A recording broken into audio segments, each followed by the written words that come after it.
Ladies and gentlemen, you are about to kill some time with me. You are listening to, you are watching Just Killing Time. My name is Moranzio Vance. I am a comedian. I am a writer. I'm a storyteller.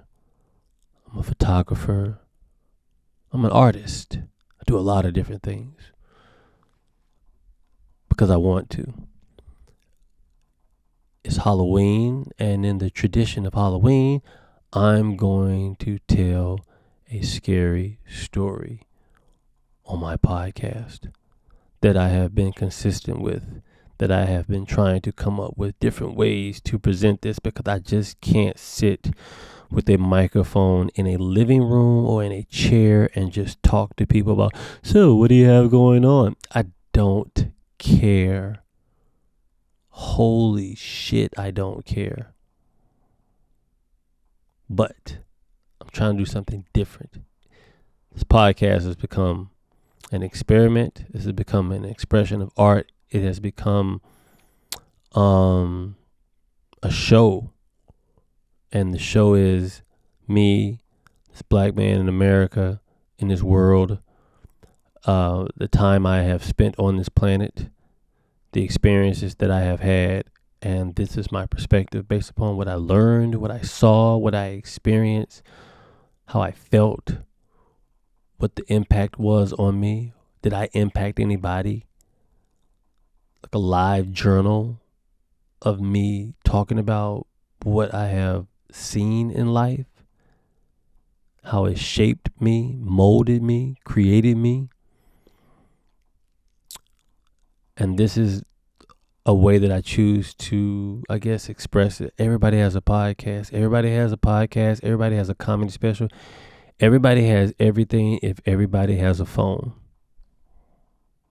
That's it. Everybody has everything if everybody has a phone. You could be a star. You can have an OnlyFans page. You can have a YouTube page. You can have an Instagram page. You can have a TikTok page. You could be a Vine, a Hall of Famer. So many different things you could be. But we're all something, right?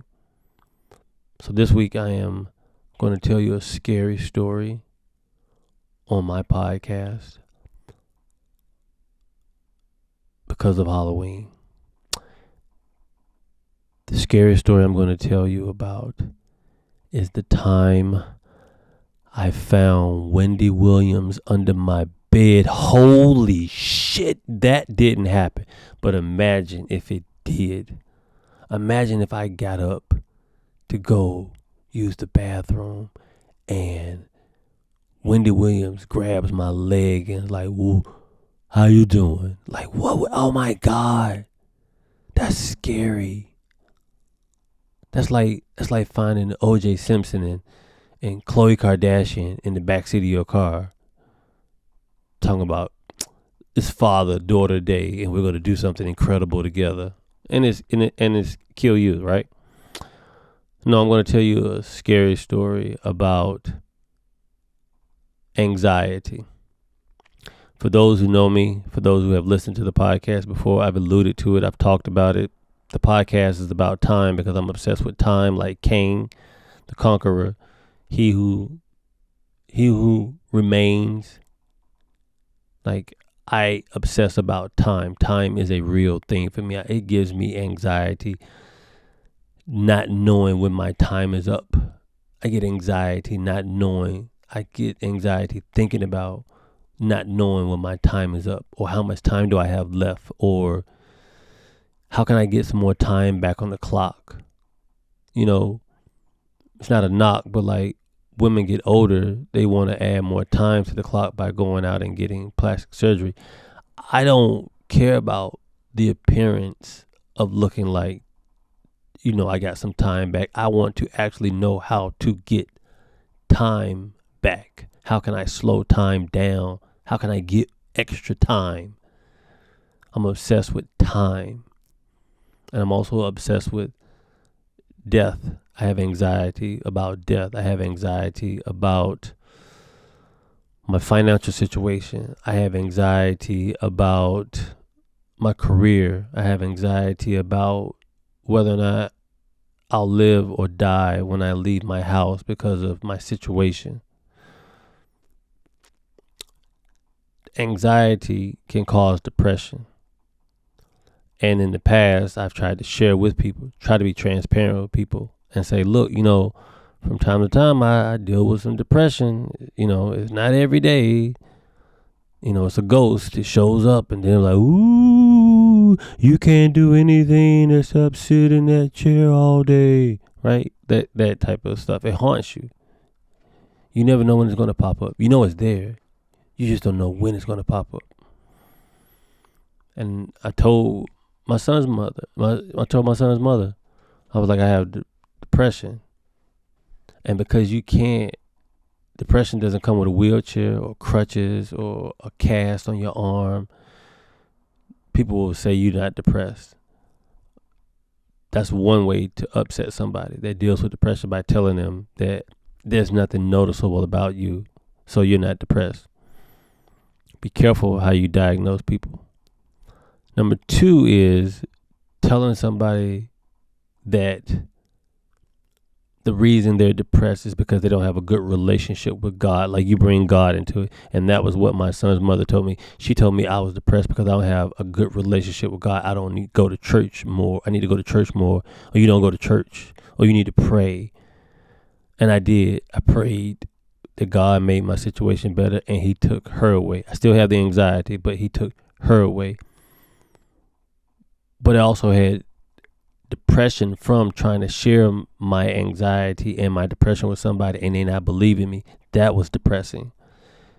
That depression also made me not realize that I was with someone that I should not have been with.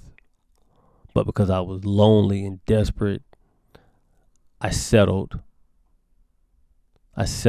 And because I settled, I had to do better. And because I chose to do better for myself, my son is being raised by a man that looks like Admiral Akbar from Star Wars, and Stewie Griffin from Family Guy had a baby.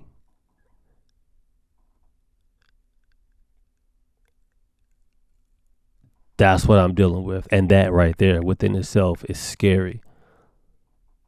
The anxiety has me thinking about, oh my God, my son's being raised by a mythical fish man and a baby with a head shaped like a football that's highly intelligent.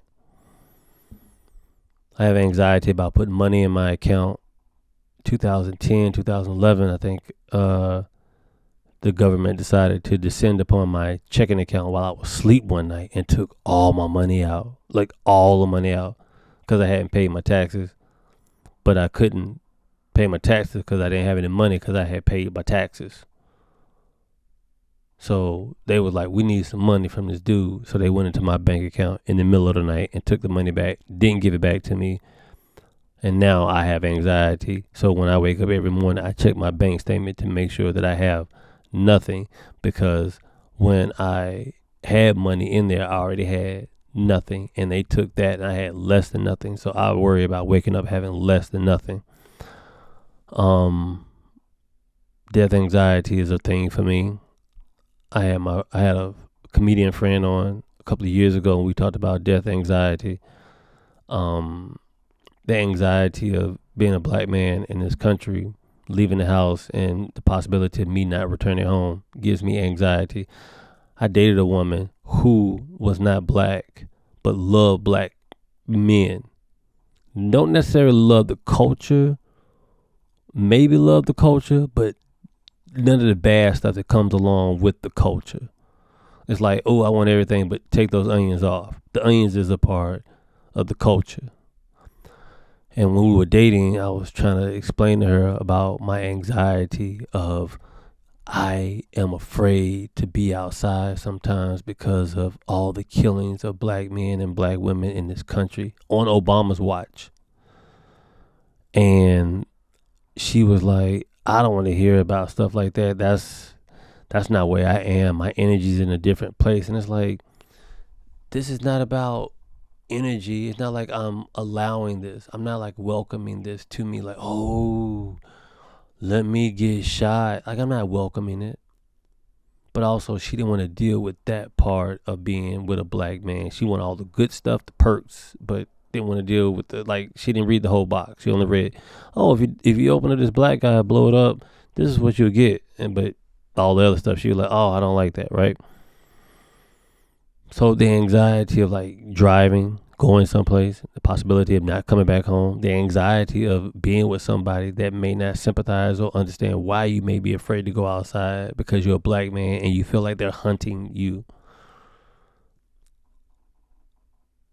I deal with all those things. I think about all those things. I think about if you're an entertainer, a comedian, an actor, you have anxiety because you're worried about whether or not, if you don't book something, is your manager going to drop you? Is your agent going to drop you? You're like, oh my God, I don't know the outcome. I'm obsessing, right? Because that's what anxiety is, obsessing over not knowing what the outcome is going to be. I've asked friends of mine that are therapists. I called one friend, I was like, yo, what's the definition of anxiety? And then they talk to you like you're trying to take their job if they explain to you what it is that you want to know. Like if I tell you what's going on with you, you're going to figure out how to, I don't know, help other people without having them go through the process of going to therapy or whatever. I don't know what the issue is, but I get annoyed when I ask somebody because I'm looking for clarity. And it's like, I just want clarity. I don't want your job. I'm not going to walk around here telling people, oh, I know how to do this now because of, no. But I think the definition of anxiety has to be bigger because it's crippling. It's debilitating. It causes depression. It causes fatigue. It causes you to lose your appetite. The constant feeling of nervousness in your gut. Just imagine if you're just constantly just nervous all the time because you're worried about the outcome. That's terrible as an artist. The anxiety of, oh man, I ain't booked nothing in a while. My manager's not going to not work for me anymore if I don't book something. And you go to bed like, oh, if I don't have an agent or a manager, I'm never going to make it in Hollywood, in the business. I'm going to show you what I'm going to do. I'm going to show you what it is, what I do. I'm going to show you what it is that I do for a living. I'm going to show you how this universe, this world, my mutant ability of having anxiety, how I take it and use it against itself, how I do my best to try to explain it to people, because I'm really about trying to help people with mental health. Get your mind right, get your heart right, get your spirit right, get your flesh together, get your body, get everything on the same page, right? I want to help people not feel like shit. So what I'm going to do is I'm going to show you how life has given me these lemons, and I'm going to make this dope ass lemonade. You're going to watch me make the lemonade. I'm explaining to you I'm going to make lemonade, and you're not going to see me making the lemonade. But once it's over, you're going to be like, this dude just made lemonade in front of me and I didn't see it. This is art. This is an experiment. You can support it by sharing it, talking to somebody about it, engaging with me, emailing me, donate it. I'm really, really, really working on something huge. And just roll with me on this. I promise you we're going somewhere. I promise you we're going somewhere. Also, I really want to tell you a scary story about the time all the comedy clubs paid comics what they're worth. That's scary to think about. That's like a scary thing that you would like to happen, but you know it'll never happen. Anyway, watch this. Oh, for those at home, you really got to be watching the podcast this week to understand the theme of Halloween and the spirit of it all and the sleepover effect. I mean, you can still listen to the podcast, but watching it, oh, that's where the money is, right? Am I right? That's where the money is. I know. No, but seriously, listen, watch, download, share, and we'll talk after you experience what arguably will be a conversation piece, I'm sure, because I'm about to do something fun. Enjoy.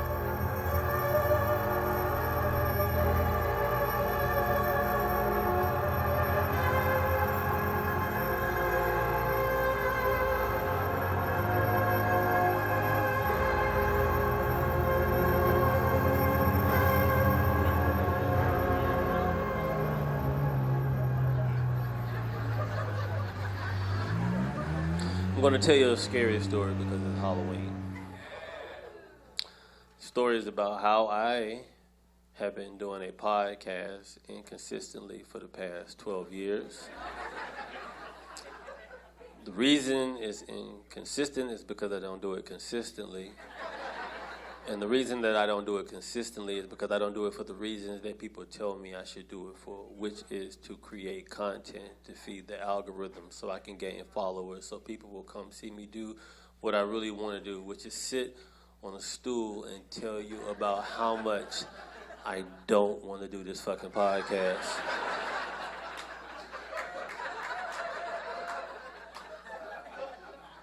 The podcast is called Just Killing Time. All I do is talk about jokes that I have written, that I'm working on, ideas for this blog that I write inconsistently, and whatever I didn't get to discuss with my therapist that week. I'm going to tell you a scary story that I'm writing about this ghost called anxiety. That bitch follows me around.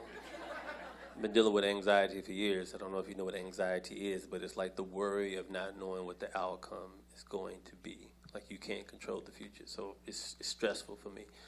I learned about it when I moved into my first apartment when I moved out here. My first apartment was a studio apartment, and a studio apartment is a constant reminder that you are one room away from being homeless.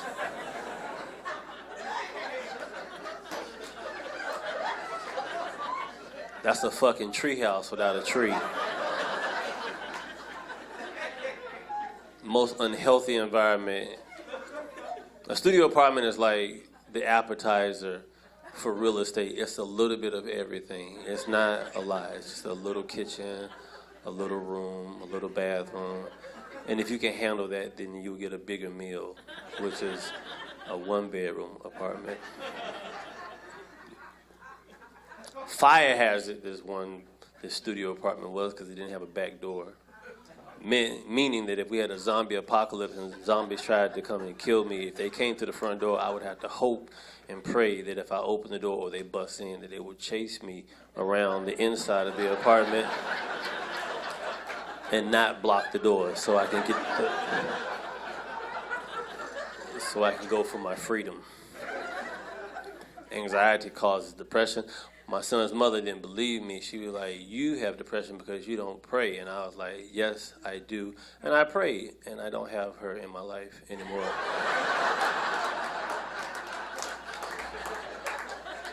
God works in mysterious ways.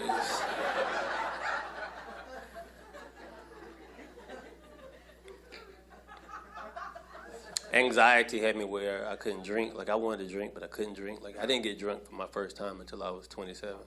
And the reason I never got drunk because the anxiety would make me believe that if I got drunk, I'll end up sleeping with somebody that I didn't want to sleep with. But I would always I wouldn't make it a person, I would make it a horse, right? Because I play everything out of my head. If I don't like how it ends, then I won't participate in it. And that's how I would act when I thought about drinking. I'd be like, I'm going to go to a party, have one drink too many, end up at some random hotel, and the police are going to kick my door open at like 5 in the morning and be like, "Freeze, did you have sex with this horse right here?" And I'm going to be like, "I don't know. There were a lot of horses here last night."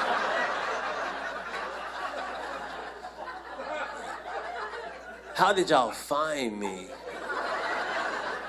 And the cop is like, "We saw the video on TikTok." And I'm like, what horse had a phone, right? And just my luck, the horse is underage. So now I'm facing statutory bestiality charges. And I go stand before a judge, and the judge is like, we don't even know what to charge you with. Just go to jail until we figure this shit out. And now I'm in jail with killers and murderers and drug dealers and my cousin. And they all asking me the same thing, like, what are you in here for? And naturally, I gotta make my crime sound way tougher than what it is. And I reply by saying, yeah, I fucked an underage horse. What? And they dismiss it, and they like, oh, he fucked a pony. And I'm like, no. It sounds bad when you say pony. It was a full-grown horse. She had a mane and some horseshoes and a saddle. I think she raced on the weekends. I didn't get a chance to talk to her. And now my nickname in jail is the Milo the Pony Fucker. And that's not gangster, so to keep people from raping me, I tell them I have hoof and mouth disease. I do my time, and when I get released, my friends and family are waiting on me, and they have signs and balloons saying, welcome home. And they're like, do you want to go to the racetrack? And I'm like,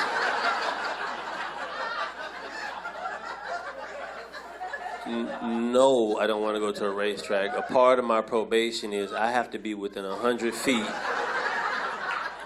of a horse. So I can't go to a racetrack, can't ride a carousel, I can't drive a Mustang. My whole life has been decimated with these allegations of me fucking this underage horse. And I know a lot of you are probably saying he really took that too far, but you will never see me on Maury having an argument with another horse talking about, no, Maury, that's not my fucking centaur over there in the corner.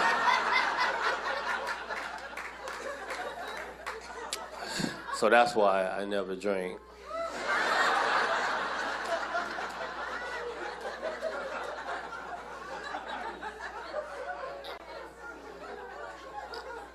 So by 38, I was like, I really got to do something about this anxiety. It's killing me.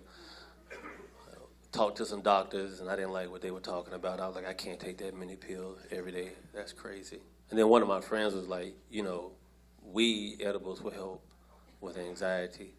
And I had anxiety about that because I knew that if I got high, what the side effects were. So that made me stay away from it. But for my 38th birthday, I was like, I got to do something about this anxiety. I don't want to go into 38 dealing with it. And I wanted to go somewhere, but I didn't have any money.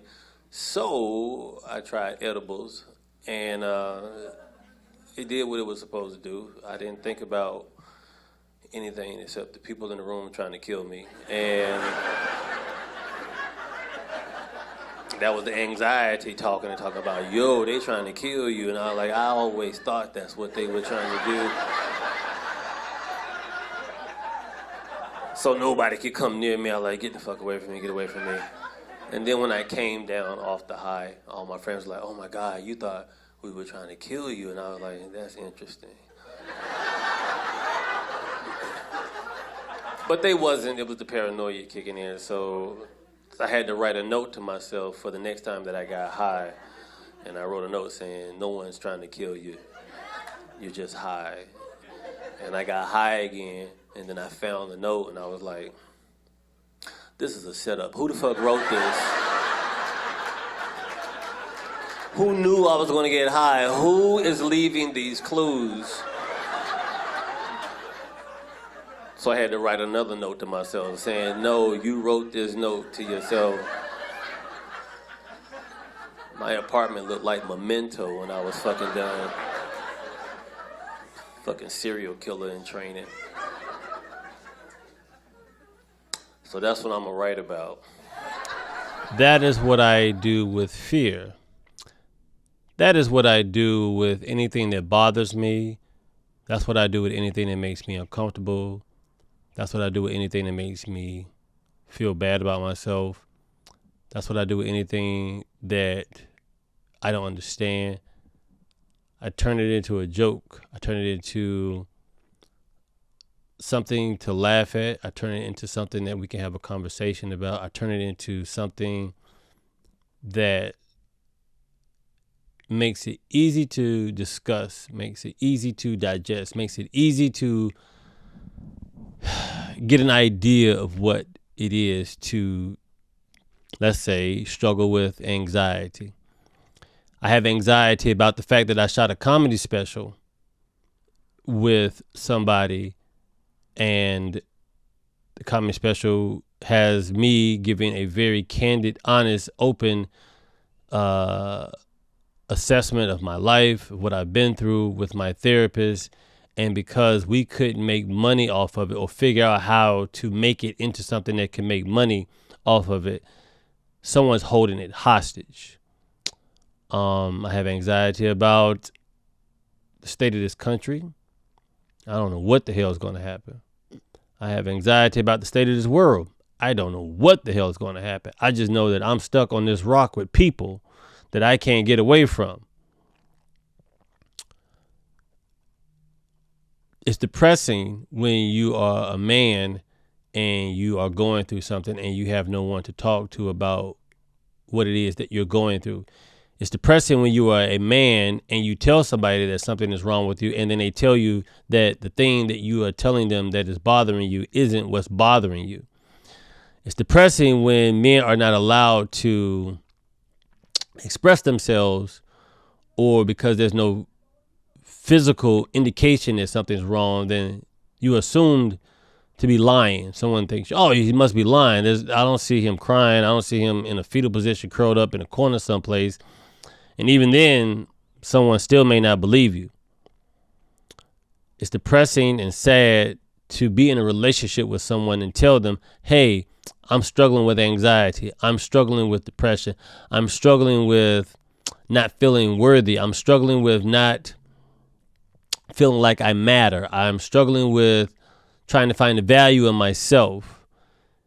And then that person telling you that what you're feeling isn't what you are feeling, that you need to turn to God. So instead of praying that God fixes your problem, you pray that God sends you somebody that will listen to you talk about your problems.